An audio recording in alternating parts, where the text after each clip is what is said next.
Press the bell icon on YouTube and don't miss another update.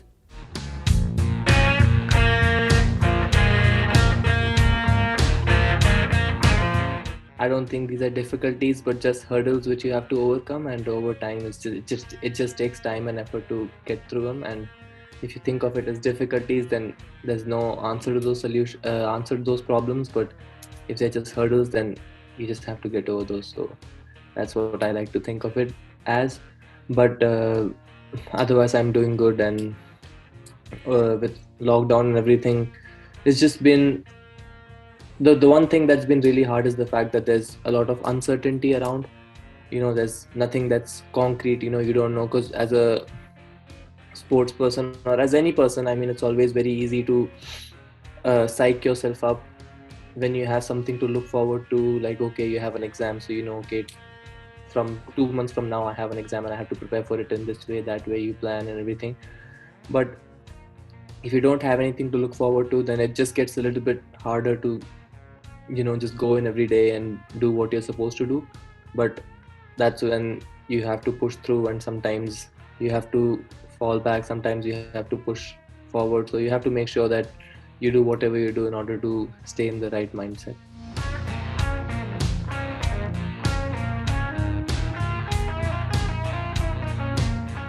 For me as a university student is the fact that I was in I was competing I was supposed to compete at the NCAA nationals in March, but then we traveled all the way to Albuquerque. That's where the meet was supposed to be.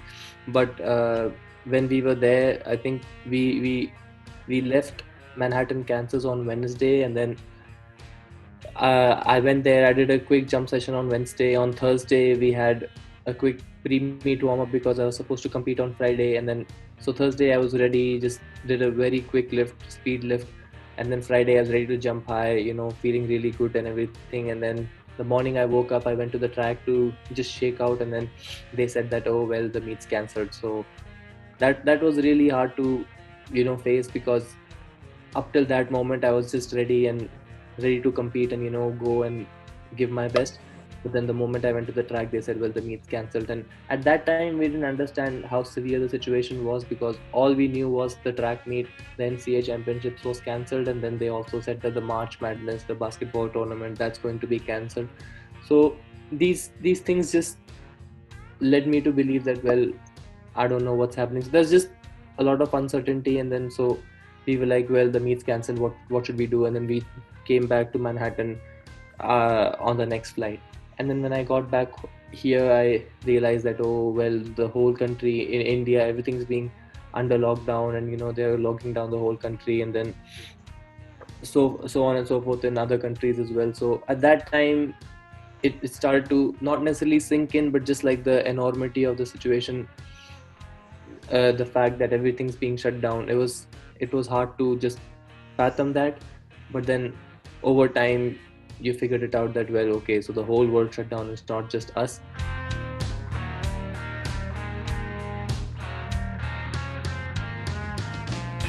They had opened up a mini gym inside their own garage, like a squat rack, and they had a bench press and some just basic equipment. So I was able to talk to them and go and train there. But then now they're allowed to open back up again, so now I can actually access the gym.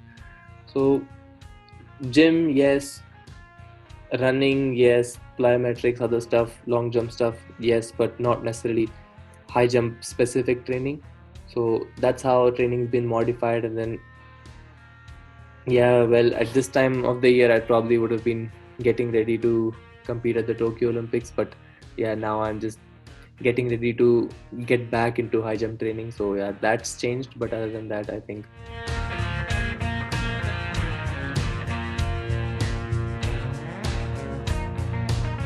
just like other tech. So I think the most that it'll affect is probably people like me who are high jumpers, or say for example pole vaulters. These are the events I feel, I mean, I'm probably biased, but at the same time I feel these will be most affected, because you just don't have access to technical training, because there's one, you're generally fit to be able to train, one, you have a track to run on, two, you need to have a gym to, like, get some weight training done and everything like that.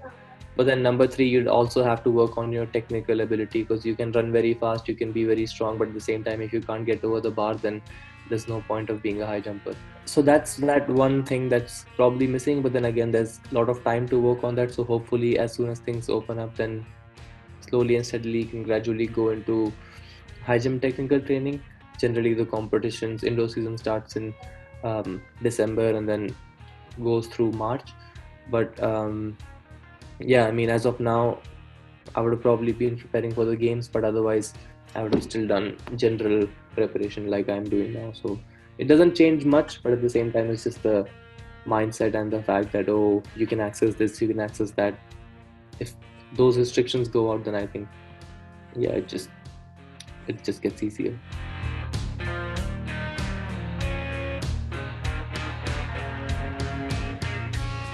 Food makes a very big difference, and then I think you've heard that 40% of uh, what you train is what you get, but then like the remaining 60% comes from nutrition. So nutrition is very important, and then but I mean I don't necessarily practice what I preach, so I always indulge in these like all other foods and cookies and other things. But at the same time, being in the US, the pros of being in the US as well, you have like plenty of fresh food available and all that. But then that being said, I don't think the intent is there.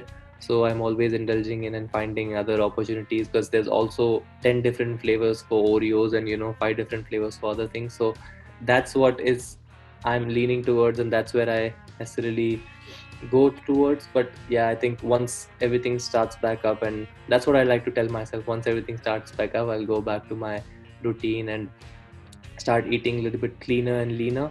But I think at this yeah, well, I shouldn't say that, but I was about to say that if you train hard, then all those things don't matter. But I don't think that's the right thing to say. And I think, yeah, those things also matter more than anything, because you have to like focus on nutrition as well.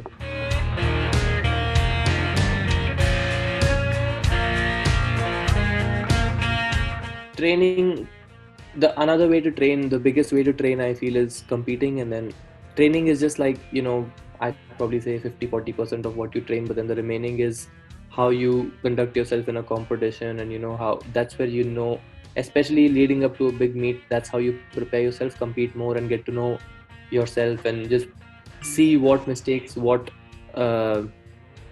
things you're doing in a competition, that because a lot of things you do in competition under the adrenaline, which you probably don't do in practice, and then you figure out in competition, okay, so this is going wrong, this is what I do when I'm really hyped, this is what I do when I miss 2 bars in a pressure situation. So those are things that you can evaluate in a competition, and that's why it's very important to keep competing, and that's another way of training.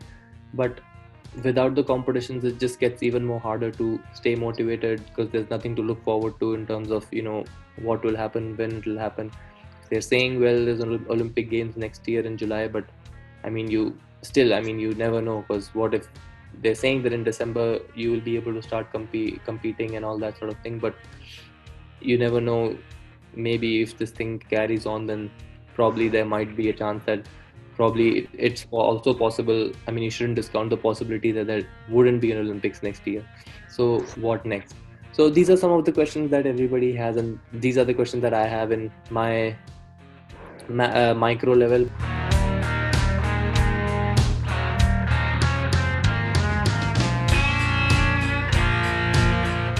In my opinion, the only path is time, but at the same time, that's the hardest part, and that's the easiest one word path, but at the same time, it's the hardest path to take, because all it takes is time to one. Because a lot of people talk about, oh, I just changed coaches and I'm doing really well. Well, I can say, well, I've been here 3 years and I've found a spot and I've been consistent around that spot, but then I haven't really necessarily made that leap. But then when I asked the coach, I asked him, well, I've been here 3 years. It's not that I'm still getting used to the training or whatever. I jumped to 226 in 2017, and then after that I've been jumping to 26, 27 every year, but I have necessarily jumped a 230 or a 231. Why is that so?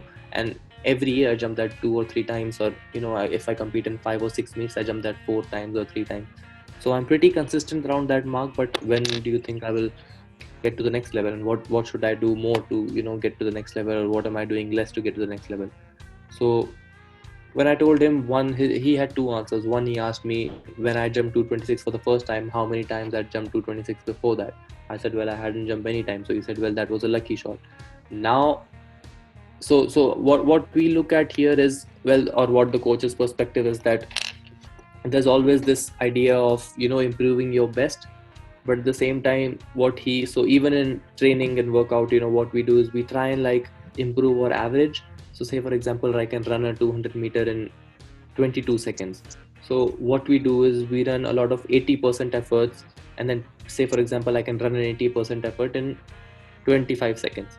So, or like 26 seconds. So what we're trying to do is, over time we are trying to get that 26-second 80% down to 25.5, something like that, in the 80% effort. So as we can do more reps in that time, then over time, when you look at your max time, like your best time, that will also go down, because if your average moves down, then your best time also moves down. So that's exactly what he's trying to do with the high jump as well. He says that over time, as you're able to improve your average from a 24, 25 to a 29, 30, then the chances of you jumping a 34, 35 increases drastically. So he showed me some statistics. So he has coached some really good high jumpers, namely Eric Kennard, Jesse Williams, all these great high jumpers. And then, so when he showed me his stats, I figured out that, well, okay, these guys also on average jumped to 31, 32, but on a good day, they were able to jump to 37, 36. So again, to get to that point, you have to move your average up, and to move your average up, it takes a lot of time. And just the fact that cumulative effect of training is really important. What you do 2 years down the line is what you're that's what's helping you now, and then what you do now is probably going to help you 2 years, 3 years down the line. So I think that's what is the easy part, but that's also the hard part, just to like wrap your head around the fact that, okay, you have to go and do your stuff every day, and then look forward to the next day and go do the same thing again, and then the next day after that, same thing again. So that's what everybody, all these great sports people, they talk about is process, and then that's what we always talk about as well. But then we don't necessarily understand what we are saying. As young sports person, we are saying, oh yeah, I just have to focus on the process or whatever. But yes, but now when you actually look into it or think about it, that's when you realize, okay, this is the process. And when they say, when say for example, somebody like Sachin Tendulkar talks about process, then they look back at 40 years of doing the same thing, and then once they get to 100 hundreds, that's when everyone's like, oh man, Sachin's made 100 hundreds. But then when he was in his first 100, no one ever thought, and neither did he think that he'll make 100 hundreds. So that's the process that people refer to. And then I think that's the process, that's the easy and the hard thing said. So yeah, I think that's what I have to wait and just hope, and well, not hope, but just work towards where I want to get to. And over time, you can like see results, and then just look back and be like, oh wow, I never thought I'd achieve this. So I think that's the important part, is to like just understand and fall in love with the process rather than just be in a hurry to get to a result or get to a place. I think that's what will make sure that you have a long career and have a good experience as well.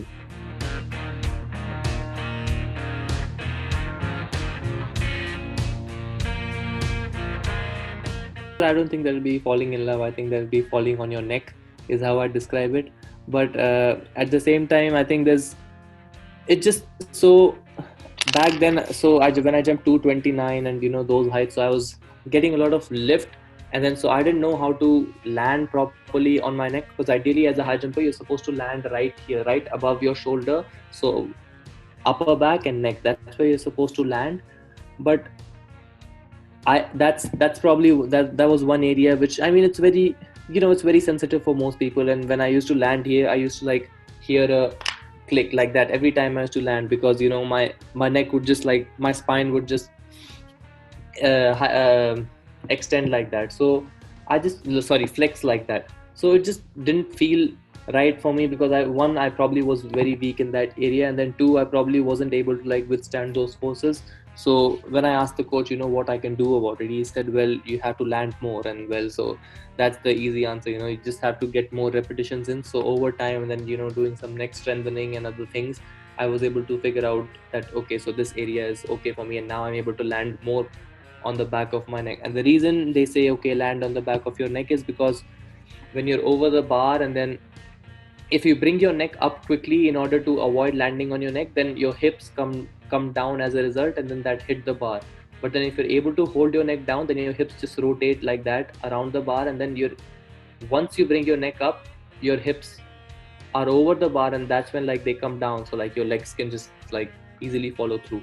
So that's why they say hold your neck back as long as you can, and then and that is done through landing on the back of your neck. So another reason why I probably wasn't able to jump 230 at that time was because I would get a lot of height, I'd get plenty of height above the bar, but then I'd try and like come down quickly on it, so in order to avoid landing on my neck. And that's when like at the peak of my flight, my hips would come down and hit the bar rather than going over the bar, because I was still arching.